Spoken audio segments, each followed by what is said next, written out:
నేను దీనుల్ని దరిద్రుల్ని చూసి చేయి జాపి నేను చేయదగ్గ సాయం చేశా. కానీ ఈ రోజు నా గతి ఎట్లా వచ్చిందంటే నాకెవరు సాయం చేస్తారా అని చూసే గతి నాకు వచ్చింది. నువ్వేమో ఇప్పుడు దాకా ఏం చెప్పావు? నీకెందుకు, నువ్వు ఎట్లా చేయి నీకు మామూలుగా ఉండదు, నువ్వు అట్లా చేయి నీకు మామూలుగా ఉండదు అని తెగ చెప్పావు. మరి అన్ని చేసి కూడా నేను ఈ రోజు ఇబ్బంది ఎదుర్కొంటున్నా. మరి ఎందుకు నాకు ఇట్లా అయింది అనే డౌట్ మీలో కొంతమందికి వచ్చి ఉండాలి. లేకపోతే ఇప్పుడు నేను చెప్పినా ఖచ్చితంగా వచ్చింది.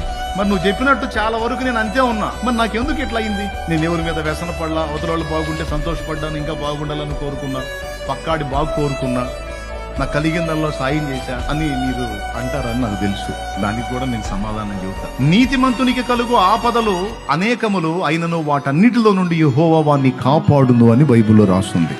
నీతి ప్రవర్తన కలిగి నువ్వు ఉంటే నీకు ఏ ఆపద రాదు అని కాదు, నీకు కూడా కొన్ని ఆపదలు తారసిల్లే అవకాశం ఉంది. ఇంకా చెప్పాలంటే చెడిపోయిన వాళ్ళకే ఏం ఉండదు, కానీ నీతిని అనుసరించి జాగ్రత్తగా బతుకుతున్న వాళ్ళకి అన్ని దెబ్బ మీద దెబ్బలు తగులుతుంటాయి.